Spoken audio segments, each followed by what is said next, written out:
Are you ready for some smart, plain talk on politics, Israel, and the law? It's the Andrew Parker Show. Let's roll. Welcome to another episode of the Andrew Parker Show. Thank you once again for joining us as we talk politics, Israel, and the law. Every episode, we've got some great guests coming up, so watch for episodes in the month of June as we march toward the next election here in the United States. We've got primaries. Some have happened. Others are soon to happen. And oftentimes, unlike the past, primaries determine the winner because the districts have been drawn in the high, I think 80% of all districts are either drawn Democrat or Republican, and the general election is a wasted kabuki dance, and that's all because it's a foregone conclusion as to who will win. There are a few competitive districts, but on the main, the person to be elected to Congress is decided in the primary. So primary costs have gone through the roof. The amount of campaign funding and expenditures gone through the roof, and it is expensive to play. So as we come into the election season with some fervor, we're going to have more politicos on the show, both pundits, candidates, incumbents, and otherwise in the month of June. Look forward to that. Today, I want to talk about three topics quickly. The first, you've heard me talk about Obama's posture vis-a-vis the tyrannical Islamist regime in Iran and his ill-fated and really naive, ignorant, along with all of those advising him, ignorant stance that we can bring Iran into the Council of Nations, into the embrace of civilized society. No, that is not the case. They're worse than any other enemy. They may not be as powerful as any other enemy, but at the ground level of values, foundational principles, they are the worst. Engaging in atrocities and heinous acts only to be compared to the Third Reich and the Nazis in World War II, like no other. And they take pride in it, the Islamists. Not just the Iranian regime, but Islamists and radical Islamic theology and thinking across the board fits into the category of which I speak. So Obama was just absolutely wrong. So was the Democratic Party supporting him in adopting and signing on to the JCPOA, the Iran deal, which cemented in place the Iranian regime, which was on its back at the time due to sanctions. And they were relieved of all of the economic woes and issues by the billions upon billions of dollars released and provided on pallets and otherwise to the Iranians, and specifically to these Islamist zealots, murderers, death squads destroying and tearing freedom from its people, in particular women, but across the board. And Barack Obama foolishly believed that they could be negotiated with. He was wrong. Donald Trump knew he was wrong. The vast majority now of Americans knew that he was wrong. Of course, the Democrats continue to cling to the fact that it was a good deal and should have been maintained. Outrageous, ridiculous, and embarrassing to say such. It gave a glide path to a nuclear bomb. Yeah, it delayed it by 10 years. Those 10 years are now over. And it allowed for the kind of enrichment that we have seen over the last several years. But, of course, the Iranians were cheating all along. And the verification process supposedly built into the Iran deal did not work, of course, as was predicted. And it allowed for this cheating and allowed for a breakout period, which required the bombing of Fordow by President Trump later. So the Iranians, A, they cannot be trusted, but B, they cannot be allowed to have nuclear weapons nor ballistic missiles, nor the ability to attack their neighbors. If they are allowed that, they will use it until the very end, and they will not surrender. They have shown that time and time again. To believe otherwise is a fool's errand, fool's thinking. So now Donald Trump is in the driver's seat of negotiations. And he has taken the position that strength will bring peace. And that can be shown time and time again throughout history. But with this particular enemy, without unconditional surrender, there will be no acceptable result. There just won't. They will not allow it. They will find loopholes and continue to weasel their way through and into them. And so the idea that there can be negotiation that results in a deal that the Iranians will follow is just as foolish. And, you know, who knows what Donald Trump is thinking or what he's going to do, saying one thing one day, doing something else the next. So it is also a bit foolish to try to predict. But it appears to me that he is being played no less than Barack Obama, and this is getting dragged out to the point where politically he can no longer do what he knows needs to be done. It is very close to that point. And he continues to throw out this, a little bit longer, a little bit longer, a little bit longer, having gotten nothing, as far as I can tell, and as far as has been reported by those in the room, from what I understand from the public reports. There has really been very little movement.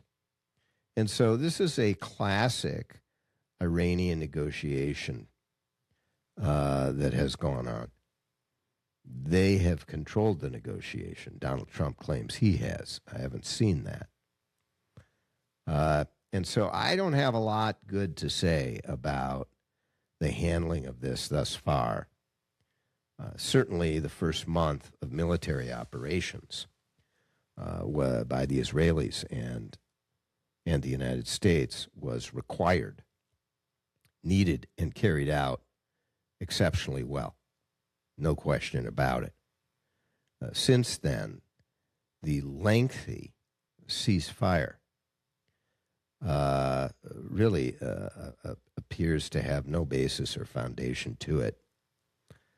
Now, people will say, oh, if you don't support not just the ceasefire, but the ongoing negotiations, you're a warmonger.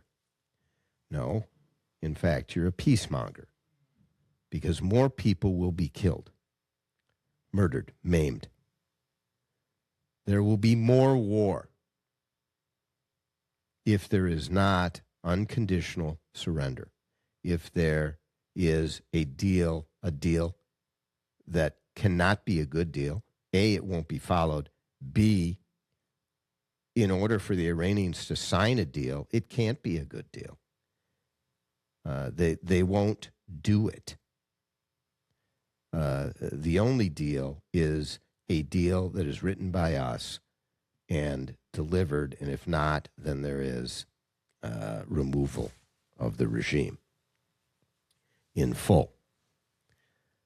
And I think that is what needs to happen. Now, it's possible, because I'm not a military general, that the military is telling Donald Trump that he will not be able to topple the regime, to take the Iran back for the Iranian people, and allow them to govern themselves. It's something they want. They want the bombing to continue.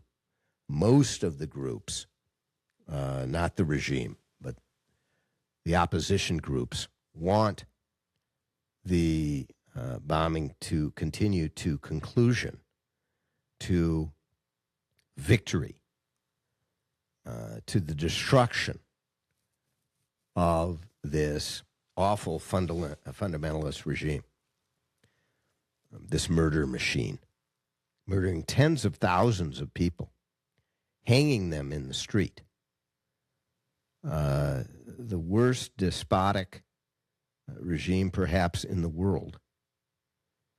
And we are not taking them out. We are not doing what it takes. We are not fighting for freedom, fighting for good in the world, which greatly enhances and helps not just the stability of the world, but the United States, the security of the United States, the economic viability of the, not viability, but economic excellence in the United States, stability and peace in the world, supports that, provides for that, enhances that. And so, yes, it's in the interests of the United States. First and foremost, it is. It's America first. Isolationism, when it comes to the country of Iran, is not, under any stretch, America first. So, number one, it's not that those who believe, frankly, like General Jack Keane believes, is that you have to go in militarily. You take Karg Island. You demonstrate the rest of the strategy to isolate the regime, and then destroy it, and have the people take charge, destroy the IRGC, and have the people, and that will be the end of the regime. It is a focused destruction on those zealots of the IRGC. And then let the people govern themselves. Listen, it's not simple. It's not easy. Keane believes that it can be done. Frankly, it's already been delayed because a peace deal doesn't do it. It's not a peace deal. It's a war deal. It's not being a warmonger believing that. It's being a peacemonger, if you will. And I fear that, frankly, Donald Trump's going to screw it up. I hope I'm wrong. Certainly. but I don't think he knows who he's up against. Not even he has negotiated deals like this with an enemy, a party on the other side of the table, like Iran, a country that has no cards to play, and apparently they're playing a number of cards. How is that? Well, we'll see if Trump does what is needed to be done. And we'll know victory by all nuclear enrichment material being removed from the country of Iran and the total destruction of any implementation of nuclear weaponry and removal from that country, as well as the destruction of all ballistic missiles and the industrial base to build them, as well as, it's like what occurred with Japan post World War II,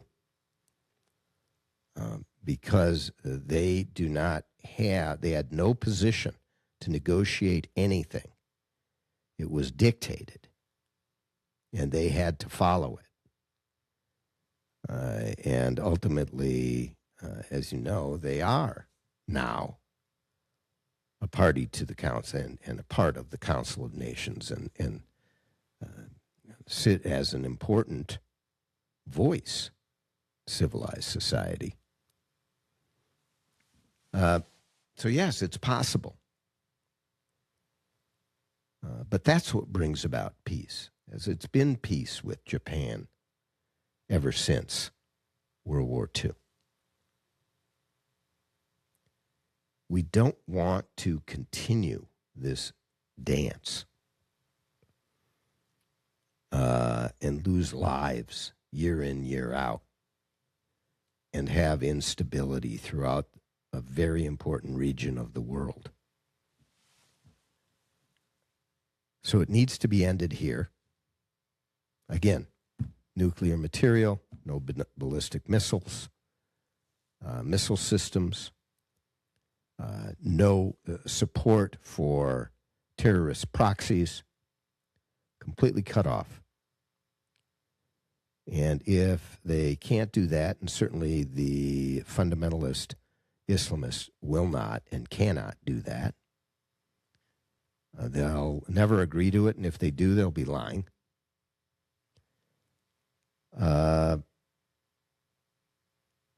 In that case, they need to be destroyed and then dictated as to what the resolution is. So I hope I'm wrong again regarding Trump and where he's going with this, but it does not appear to me to be a good result. A record of success second to none. Parker Daniels Keyboard Law Firm, the numbers tell the story. The last 5 cases our lawyers have brought to trial have resulted in million and multi-million-dollar verdicts for our plaintiff clients and 0 defense verdicts for our defense clients. Put simply, we try cases and we win cases. Hi, I'm Andrew Parker. At Parker Daniels Keyboard, we take our work personally and we go the extra mile. That is why some of the biggest law firms, locally and nationally, send cases to us to handle when they can't. If you have a challenging and critically important business or personal legal dispute that must be favorably resolved, whether regarding a contract matter, a business divorce, a real estate dispute, an employment dispute, a civil rights or defamation matter, plain talk, if it's a big deal, contact us at Parker Daniels Keyboard. Wise counsel, winning results. Go to parkerdk.com. The second issue that I wanted to raise was the irritation I have every time that I go to that little news icon on your smartphone or Google, any sort of news item I want. Maybe I want Israel news, and I'll Google that. or maybe something out of D.C., Congress, the administration. And what I get consistently, as you all know, because you've done the same, is pages of left-wing media. Headline stories, they're all pretty much the same, all left-wing. If it's on Israel, the first thing that pops up is Al Jazeera. Complete lying headlines, things I know to be lies, as well as slanted. I mean, this is Qatar with libel repeated over and over again about the country of Israel to the point where people start to believe it, and they do. And that's just one example of a periodical of the media. Now, BBC is just as bad, if not worse, even CNN. NBC, MSNBC. They're all, listed one after another. Now, Fox News, often a little better, but not much, is on maybe the second page or third page of this listing of news that you get. And these are defaults because I haven't reset them, and I obviously could. But the default by Apple when you buy an iPhone, and I assume the Androids are no different, the default programming is leftist or liberal. And all of the right-leaning articles, which it doesn't mean they're correct, but to have some balance, are buried. It's not just the media themselves who have killed journalism. It is the products and those that work at the manufacturers of these places and are identified to put the defaults into these systems. They must be liberal folk too, I guess. So the brainwashing continues. And between that and education, you're going to get a bunch of kids that graduate college who do not have a clue. But much more dangerous than that. The clue that they do have is hate toward Jews in large part, toward Christians as well, toward white Americans.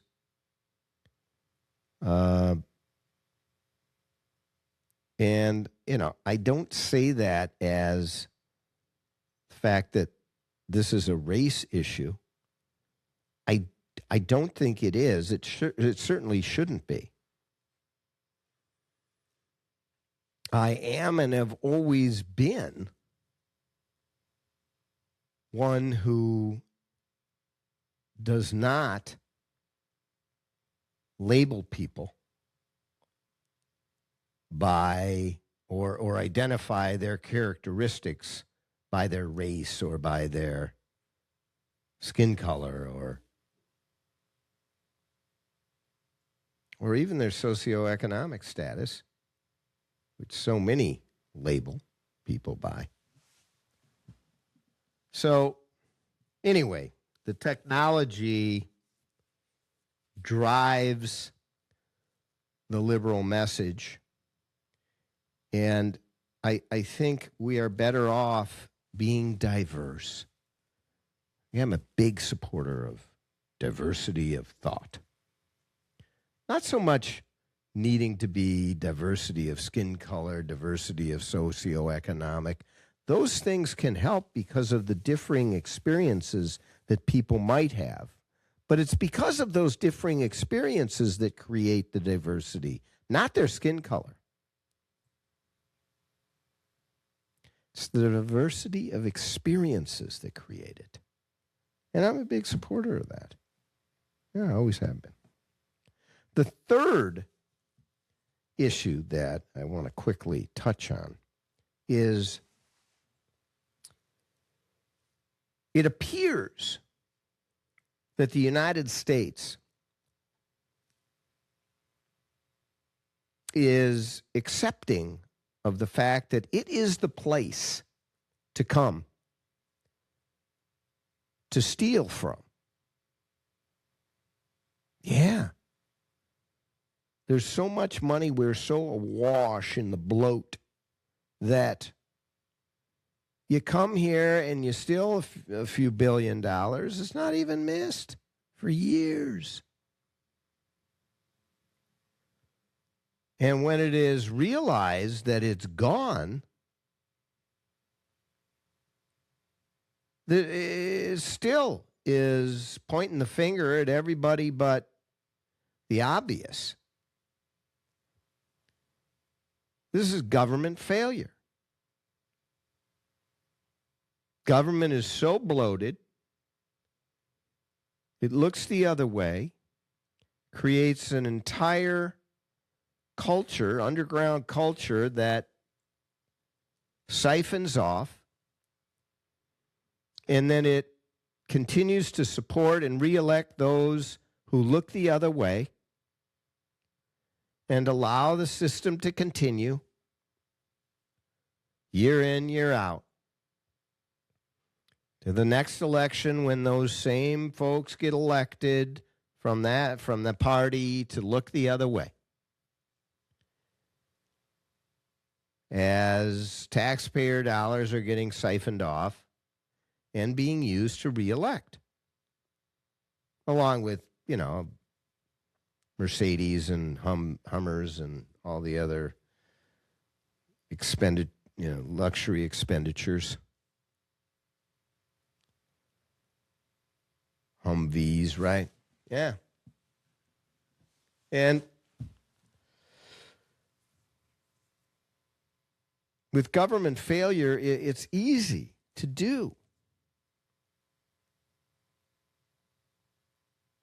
Well, Ronald Reagan saw it when he came in 1980, and he basically said, the problem is government failure. The problem is government bloat.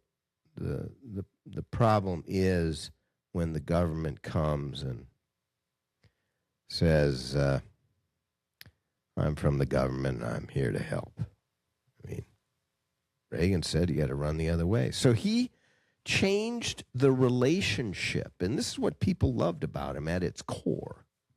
He changed the relationship between the government and the body politic, between the people and the people's government.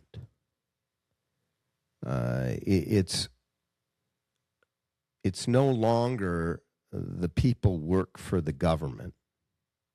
It's the government is there to work for the people.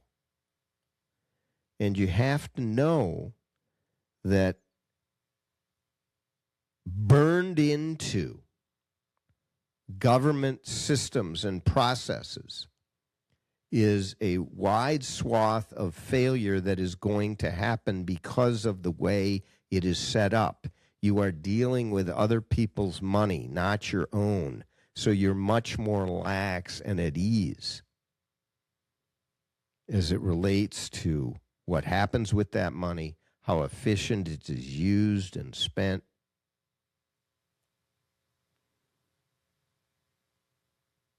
And all the different programming that you can just throw money at and expect it to work. Ignoring the unintended consequences, ignoring the failures, ignoring the fact that it doesn't work. So the bloat of our government, of our system, needs to be handled, needs to be dealt with. And it is a battle. Those on the left believe the exact opposite.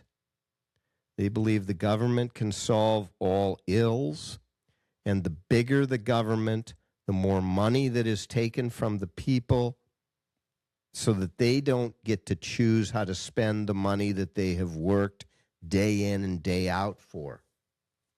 The individual, not theoretically, but actually every day, working all day long, getting paid, and then giving the money over to the government to spend, rather than being able to decide how what you have earned, actually earned, how you want to spend it. And yes, people who are CEOs of large corporations, they earn their money too. You may not think they do, but they have their job. Everybody's got their job and their role. And the market establishes the value of that job or role. And that's where it sits. Now, sometimes the government gets involved and arbitrarily sets that. That's what minimum wage is. And it ends up, because of that, it drives a lot of companies out of business. It can't afford what the government is demanding of it. Drives companies out of business. Restaurants in particular, when you're talking about minimum wage. So when conservative fiscal policy is applied, and this can be seen all the way from Reagan to somewhat George H.W. Bush to Bill Clinton, who applied conservative fiscal policy, to somewhat George W. Bush. I say somewhat because he was a bit of a big spender, as well as his father, but all through those years, we were growing the economy, particularly during Clinton. We were growing the economy. Remember, you cannot tax yourself out of debt. It just isn't going to happen. You can't do it. Ultimately, the entire economy will auger in. And we can discuss that on a show down the trail on economics. But that's what will happen. The more you take money away from people to try to cover the inefficiencies of the government use of money, the failures of the government's use of money, you can't tax people enough. The way to eliminate or reduce debt or any sort of deficit in a budget is to grow yourself out of debt. Grow the economy. Make the pie bigger. Bill Clinton understood that. That's why during the Clinton years, people remember the economy was booming. Donald Trump understands that too. And during Trump years, first term and presently, although there are some externalities that have affected the economy coming out of the Biden enormous inflationary years, Trump was taming that, but now you have the oil issue and the war in Iran. So you can't really give an assessment at this particular moment, but we'll be able to assess it soon. But his first term, certainly the economy was expanding at crazy marks, percentages, until COVID-19 hit. So what we need to do is reel in the bloat. Do a Ronald Reagan. Change the relationship between the government and the people. And have a new renaissance with stability, both here and abroad. And it can happen. Keep an eye out. It can happen. Thank you for joining us for this episode of the Andrew Parker Show. We will be back soon with a number of guests, congressional candidates, electeds, a couple of authors and pundits. So listen in, and thank you once again for joining. Till next time, be kind to your neighbor. For more Smart Plain Talk, go to theandrewparkershow.com. Learn about all of your listening and viewing options. And remember, all the great things are simple, and many can be expressed in a single word: freedom, justice, honor, duty, mercy, hope.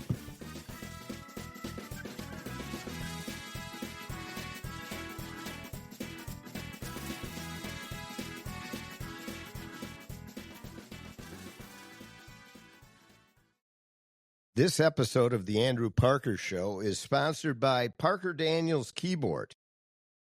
Did your employer make you sign a promissory note when joining the company, and now you want to leave, but you're afraid your firm will pursue you personally for that debt? This is Jesse Keyboard from the law firm Parker Daniels Keyboard. I recently represented a client who had signed such a note, and I was able to get them out of their $500,000 debt to their company, which allowed them the freedom to exit a bad employment situation and enter a much better one. Meeting our clients' objectives is our focus at Parker Daniels Keyboard, and in this regard, we win. Our experienced trial team of lawyers at Parker Daniels Keyboard have secured major victories in state and federal courts across the country and through arbitration. We have the legal expertise in all types of business disputes, labor and employment matters, real estate matters, shareholder disputes, financial transactions, security issues, and appeals. For wise counsel, winning results, contact us at Parker Daniels Keyboard, a premier litigation law firm that provides efficient, aggressive, and innovative solutions to complex legal problems. Wise counsel, winning results. Go to parkerdk.com.